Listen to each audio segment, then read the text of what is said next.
Eu sempre falo que a comissão ela não ocorreria sem a presença de vocês. Nós tivemos aí um grande desafio, que foi fazer uma comissão onde o primeiro encontro presencial está sendo hoje, entendeu? Vivemos por 2 anos de total reclusão, mas nos reinventamos e fizemos algo que eu entendo bastante interessante, que foi plantar a semente, principalmente a da educação, para advogados e a sociedade, porque todos os links da gente foi enviado a diversos setores. Então, aqueles que quiseram assistir, que puderam, tiveram acesso. Nós não ficamos fazendo reunião com palestra fechada, tão somente para a comissão. Não, nós fomos às ruas de modo virtual. Isso é muito importante, levar a palavra aos que necessitam e levar principalmente educação, porque eu sempre falo que não adianta você enrijecer a lei, não adianta você criar práticas investigativas mais céleres, isso aí adianta. Adianta a questão discutir foro, adianta prisão de segunda instância. Eu acredito que num processo democrático o debate é muito válido, mas, acima de tudo, para mim, pelo meu entender, a educação, o investimento em educação, ele deve existir, e nós fizemos isso. Eu não acredito numa transferência de renda sem uma retaguarda. Transferir renda é fácil. Agora, difícil é você transferir renda e colocar um chefe de família e colocar um menor para aprender um ofício e inserir ele no meio da sociedade. Isso aí é dignidade. Então, a transferência de renda, se ela é feita sem uma educação, sem uma recolocação no mercado de trabalho, sem saúde, educação, segurança, ela acaba sendo esmola, me perdoe. Então, eu vejo que passamos essa mensagem que a educação é o futuro de uma nação e é uma forma também eficaz de se combater a corrupção. Estávamos falando sobre prestação de contas e deixar o que nós deixamos de legado registrado. Nós fizemos 30 palestras, tá? Participamos do lançamento daquele mapa da Covid junto à Secretaria de Transparência, de Controle de Transparência Capixaba, né, do Estado do Espírito Santo. Então, aquele mapa da Covid nós participamos. Participamos agora do lançamento do Código de Ética, também da Secretaria, da SESCONT. Participamos da assinatura do decreto governamental para proteção dos denunciantes de corrupção, é um decreto estadual. Tivemos presente, junto a palestras proferidas com a OAB São Paulo, tivemos presente também em palestras e ações do Ministério Público. Então, acredito que, volto a falar, tudo que foi feito foi com o maior carinho, com o maior zelo, elaborado por cada um de vocês. Eu deixo aqui meus agradecimentos, eu não tenho condição, assim, faltaria palavras para agradecer o quanto vocês nos auxiliou neste período, tá? Então, fica aqui a minha eterna gratidão a cada um de vocês. Peço desculpas pelos meus erros, pelos meus atropelos, entendeu? Mas sou um ser em construção. Falho bastante, mas tento acertar. Então, mais uma vez, agradeço e quero registrar aí esses agradecimentos, porque vocês foram sensacionais. Meu muito obrigado a todos. Doutora Elda, já faz a saudação, Bruno. Doutor Bruno.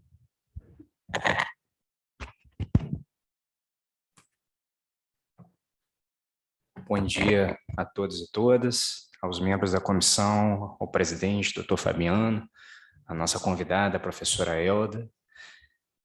Presidente, eu aproveito a oportunidade para elogiar os trabalhos, a forma serena como esses trabalhos foram conduzidos ao longo de 2020, depois, da mesma forma, ao longo de 2021. Foram 2 anos atípicos, para dizer o mínimo, né, que tivemos.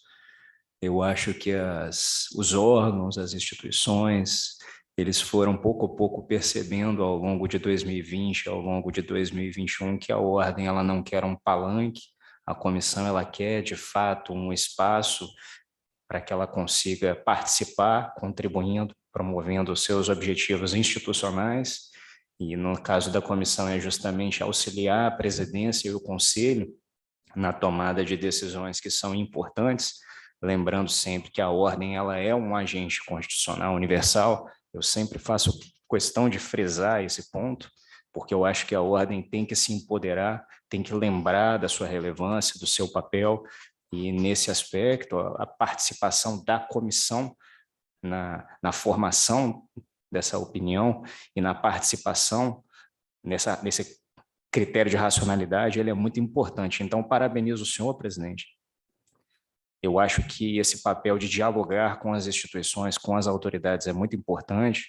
Nós já temos alguns projetos muito interessantes para 2022. Eu acho que todos teriam condições de contribuir bastante com isso. É um desafio que eu já deixo a todos.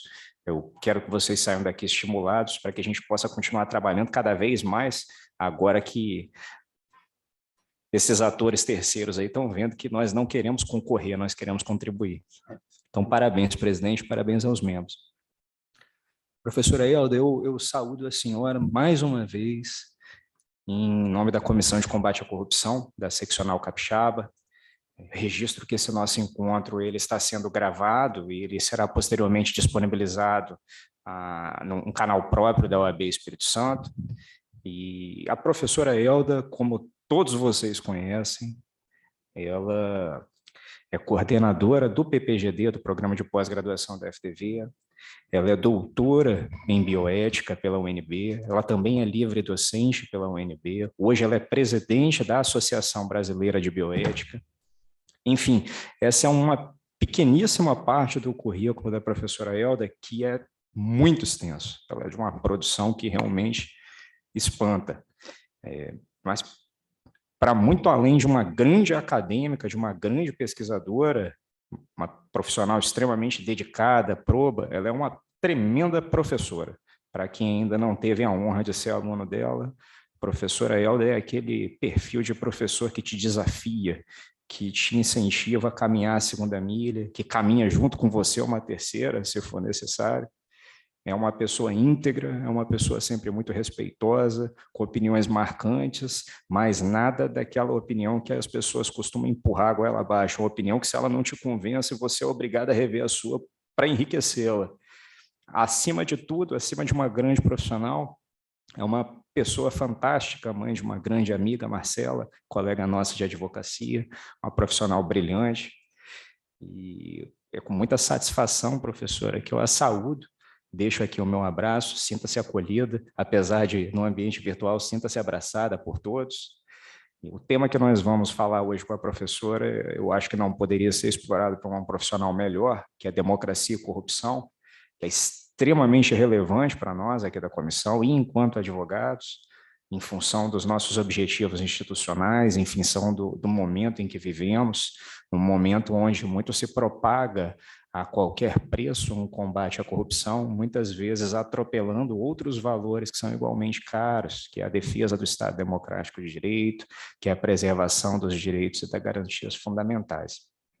Eu conclamo todos vocês e quem posteriormente nos escutará em ambiente eletrônico, não só ouvir, simplesmente ouvir, mas também a refletir de uma forma cuidadosa a respeito de tudo que será dito pela professora, para que nós possamos amadurecer essas discussões, essas questões que nós trataremos hoje em encontros futuros. Muito obrigado, a palavra está com a professora.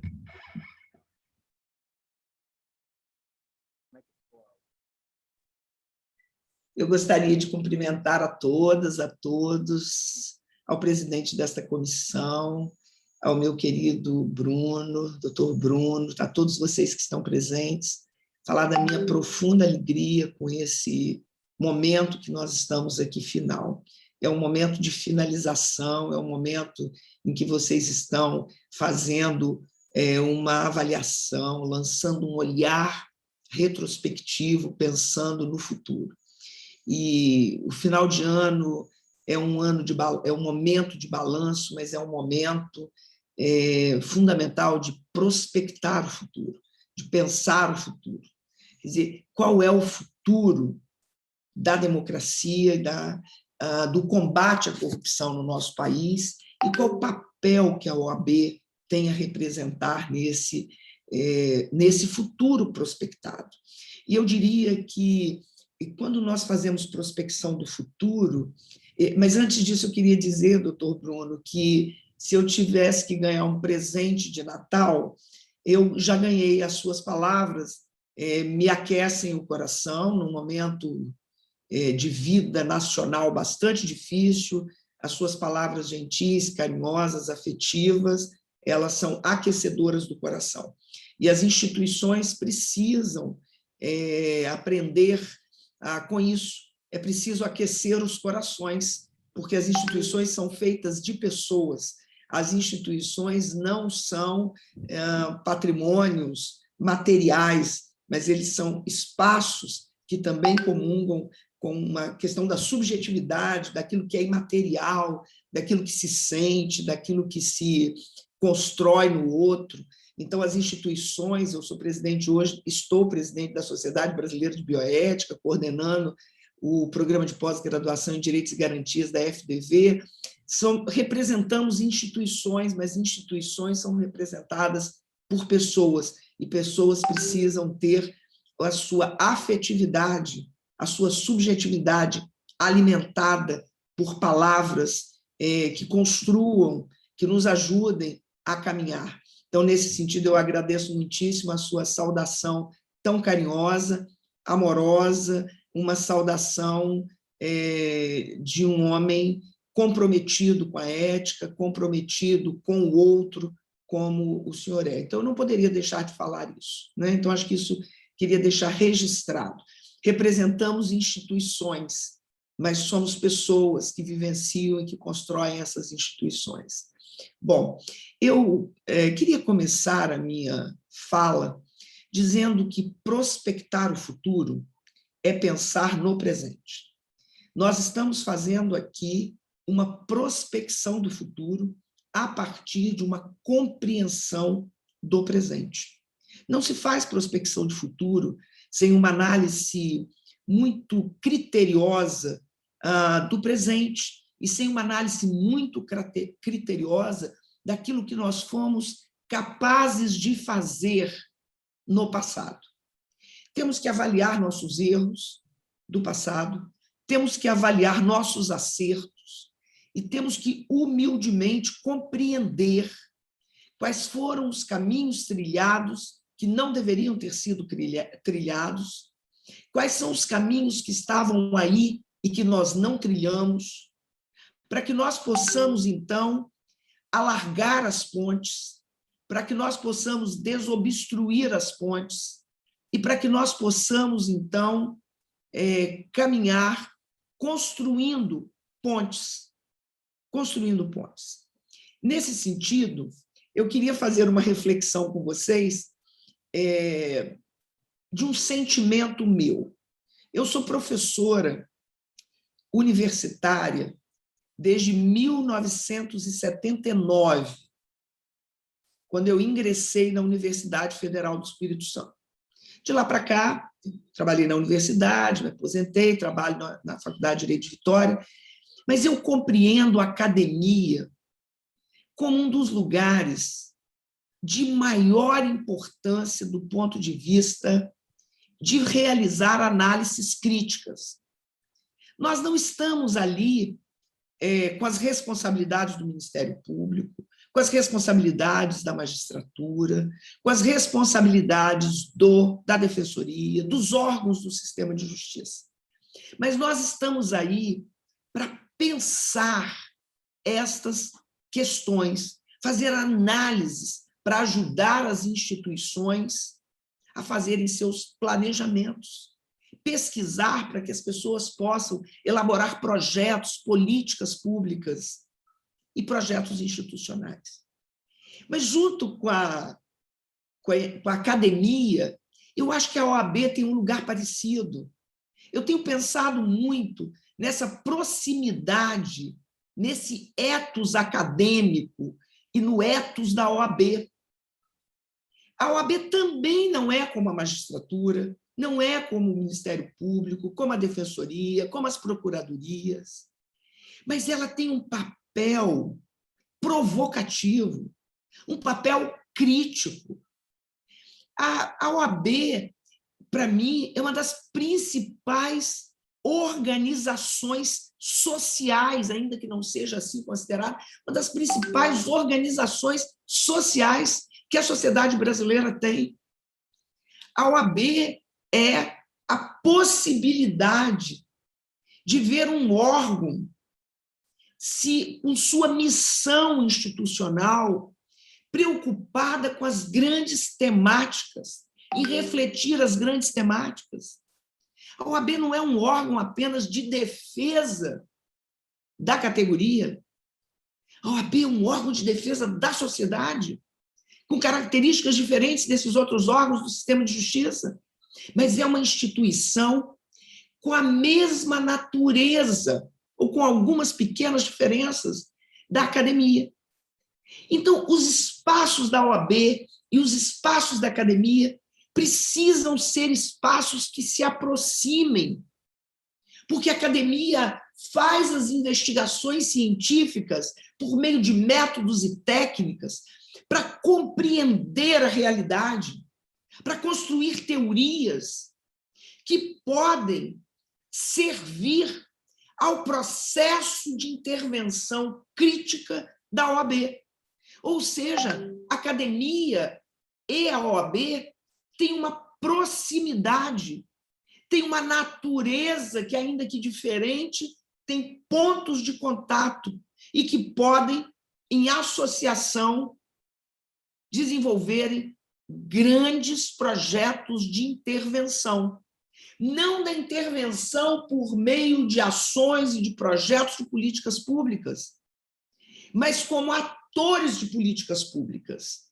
As pessoas têm uma ideia equivocada que os atores de políticas públicas são os membros do Executivo, os membros do Legislativo e os membros do Judiciário. Não!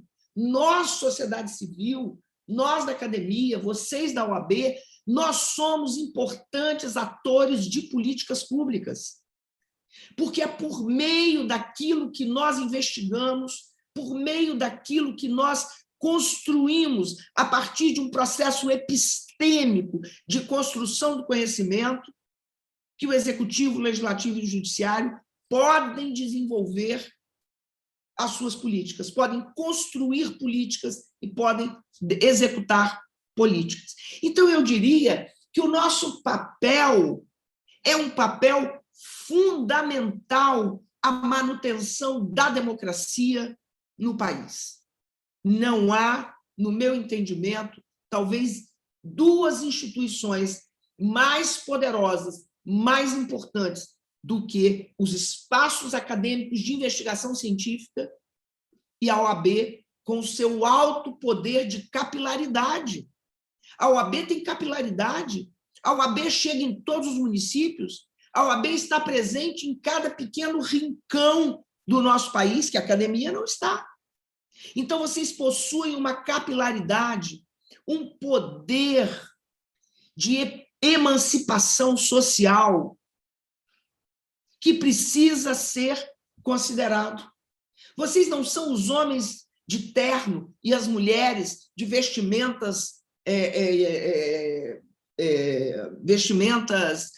sociais importantes para esse processo do exercício profissional. Vocês são homens e mulheres que penetram na sociedade, que estão próximos da sociedade e que podem desenvolver um dos maiores projetos emancipatórios dos quais o Brasil precisa para a manutenção da sua condição de Estado democrático e no combate à corrupção. Porque nós achamos que a corrupção se dá em Brasília, nós achamos que a corrupção se dá no parlamento em Brasília, com os grandes e poderosos e vultuosos recursos que drenam. Não! A grande corrupção se dá num processo chamado processo cultural, que cristaliza a corrupção como um modo de ser do brasileiro. A corrupção, ela se consolida, se cristaliza, se naturaliza a partir das pequenas corrupções, dos pequenos atos corruptivos, corruptores e corruptivos. É nesse sentido que a OAB e a academia precisam pensar. Precisam pensar como desfazer esta teia que compromete o tecido social com uma cultura altamente corruptiva. Nós temos, sim, uma sociedade do jeitinho brasileiro. E as pessoas olham para a OAB com dois viés. Alguns olham com o seguinte viés: olha, a OAB está aí para ser a longa-manos do Estado. Ou a OAB está aí para ser uma auxiliar das oposições. Isso é verdade. Nós não podemos aceitar isso.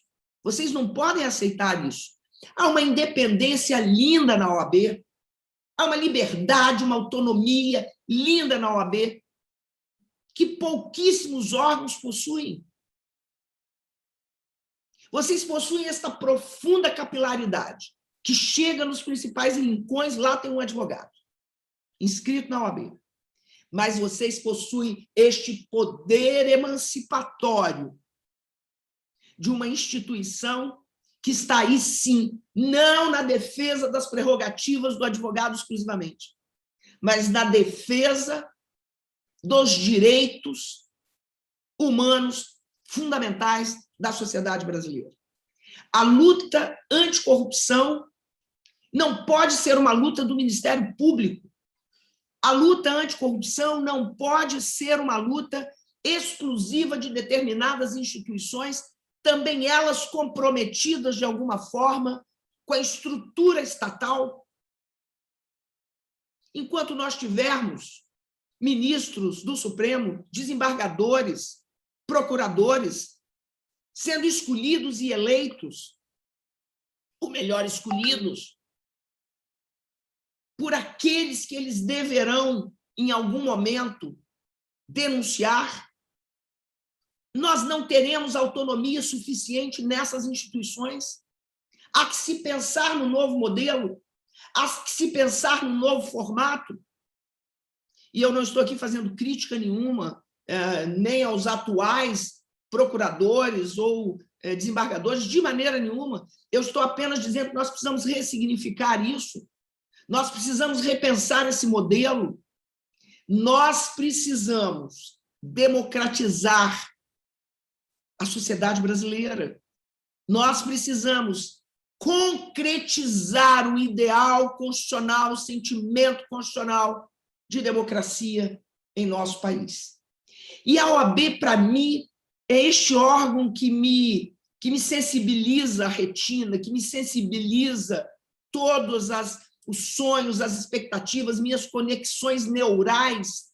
Eu penso nisso o tempo todo. no importante papel da OAB na ruptura com uma cultura distópica de associação do Estado com o mercado. Enquanto nós tivermos esta vinculação do Estado com o mercado, nós teremos aquilo que assistimos em 2020.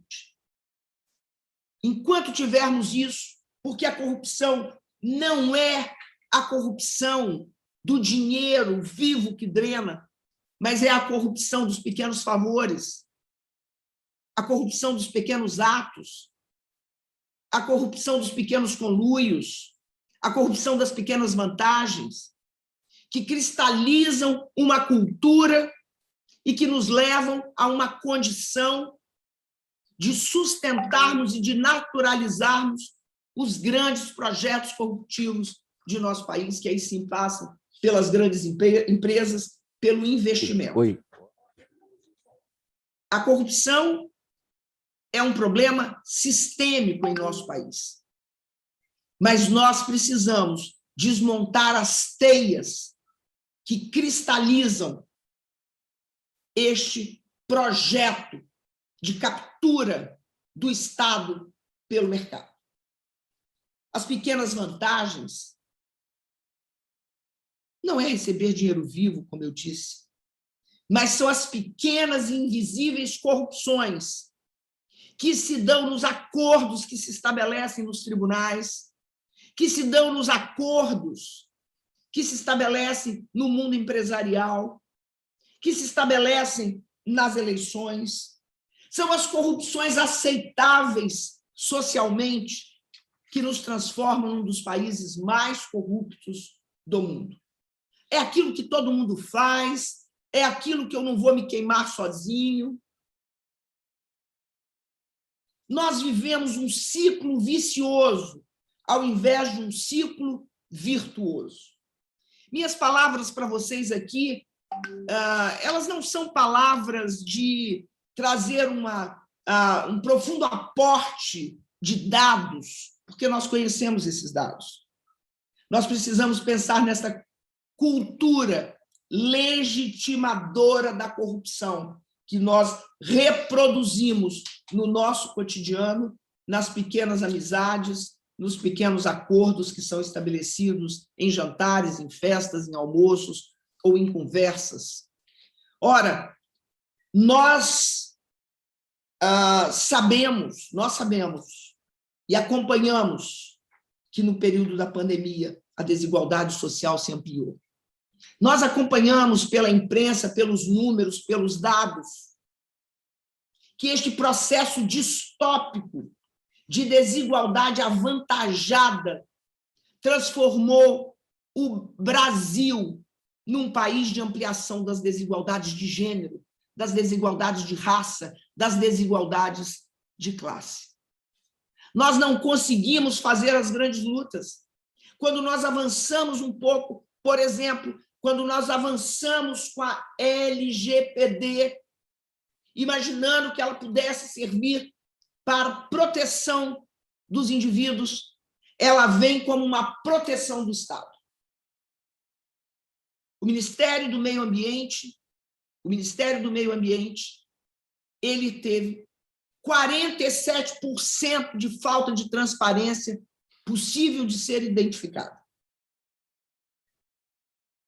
O GSI e o Ministério da Saúde são os órgãos que mais usam a LGPD para negar acesso à informação.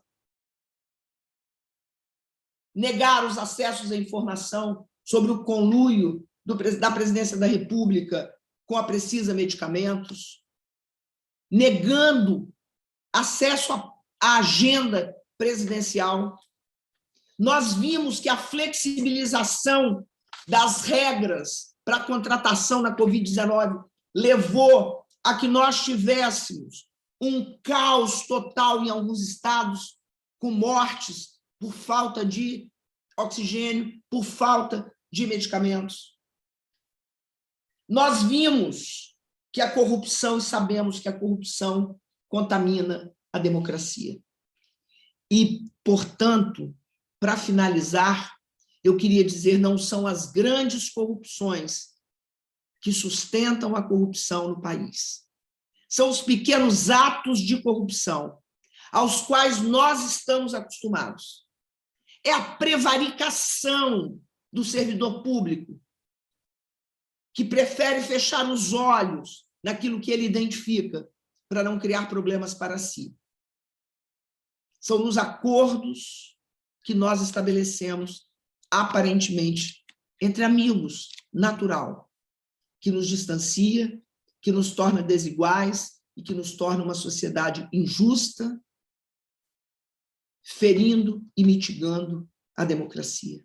A minha palavra para vocês, portanto, encerrando já a minha fala, não é uma palestra, é uma conversa, é um convite a pensarmos juntos nas possíveis aproximações na academia e na OAB, como espaços garantidores da autonomia, da crítica, do pensamento livre, da consciência livre, que é capaz de desvelar todo esse processo disruptivo que nos impede de sermos uma verdadeira democracia. Parabéns à OAB, parabéns a vocês que estão nesta comissão, corajosos, não é uma comissão de interesse de muitos, mas é uma comissão fundamental para que nós possamos construir uma epistemologia da liberdade de pensamento, uma epistemologia da liberdade de consciência e uma epistemologia da liberdade institucional. Que a OAB seja esse espaço da liberdade, esse espaço da autonomia, esse espaço que não tenha que silenciar por conta de acordos firmados. Parabéns a vocês, um bom final de ano, boas festas. Advogados e advogadas precisam alimentar os afetos em suas famílias, para que possam ter forças e energias para ajudar os 20 milhões de esfomeados nesse país, as milhares de pessoas que vivem em condição de miséria absoluta, para que vocês possam se aproximar dos vulneráveis da nossa sociedade e não apenas dos poderosos da nossa sociedade. A corrupção normalmente não acontece com os vulneráveis. Os vulneráveis são vulneráveis porque os poderosos, eles permanecem, os donos do país, continuam a gozar de privilégios sem compreender que vivemos uma sociedade da solidariedade social, do princípio da solidariedade e do princípio da igualdade.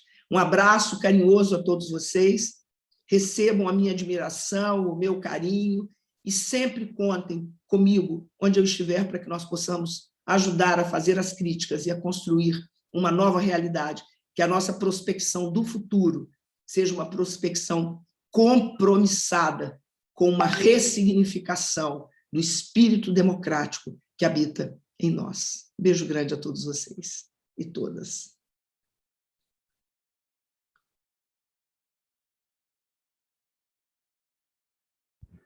Professora Elda, é sempre uma tremenda, não seria uma simples, grata satisfação ouvi-la. Como todos aqui já devem ter percebido de encontros anteriores, a gente escuta a professora Elda com a sua fala, com a sua conversa, como ela disse, não uma palestra, mas para mim sempre uma palestra, sempre uma aula, e a vontade que dá, o fôlego que nos dá é botar uma faca no dente e partir para a guerra sozinho. Nós temos aqui a satisfação de saber que não lutamos sozinhos. Nós temos milhões de advogados junto conosco, todos nós com o mesmo compromisso institucional do juramento que professamos já desde o início, desde a pós-aprovação no concurso, a nossa prova nacional, de defender o Estado Democrático de Direito e os valores que são caros à nossa instituição. E o nosso compromisso maior com a lei, com o Estado, também é com a sociedade. É o advogado que é a voz da sociedade. Obrigado, então, professora. Nós temos aqui, queríamos encontrá-la pessoalmente, infelizmente não foi possível, mas temos um certificado de homenagem feito pela OAB Espírito Santo, pela nossa comissão. Nós temos aqui também, foi trazido pelo nosso colega, Dr. Cássio, o livro da doutora Luna Ramaciotti, presenteando a senhora, Crises e Querida. Desafios do Sindicalismo Brasileiro. Entregaremos tudo junto, em sua casa ou na FTV. É um livro que já nasce com muito fôlego, já nasce com o seu espaço nos quadros da academia, para que possamos entender esses desafios que assolam os nossos tempos. Uma reflexão muito sóbria. Muito obrigado, tá, doutor Cássio? Por favor, Muito estenda os obrigada, agradecimentos à doutora Luna. Ela é uma querida, viu? Uma pessoa brilhante, uma advogada brilhante, que eu gosto muito. Agradeço. Obrigada. Presidente, palavra.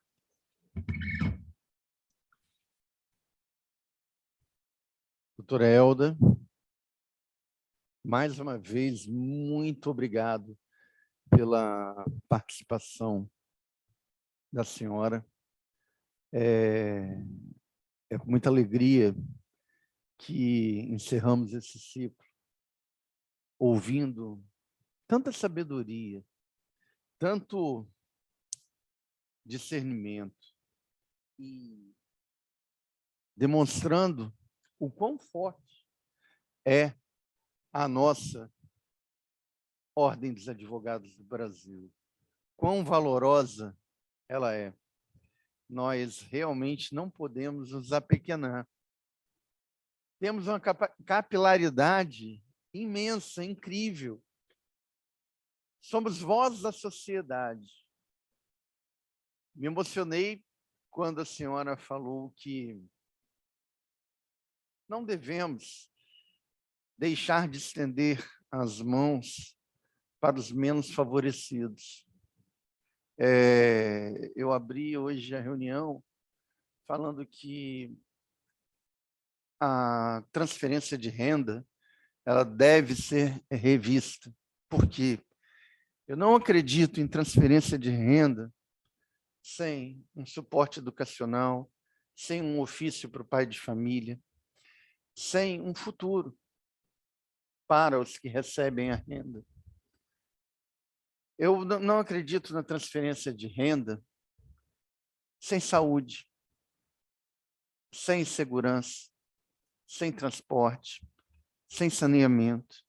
Com perdão da palavra, a transferência de renda dessa forma é esmola, é querer calar a boca dos mais necessitados. E eu vejo, quando a senhora falou que os grandes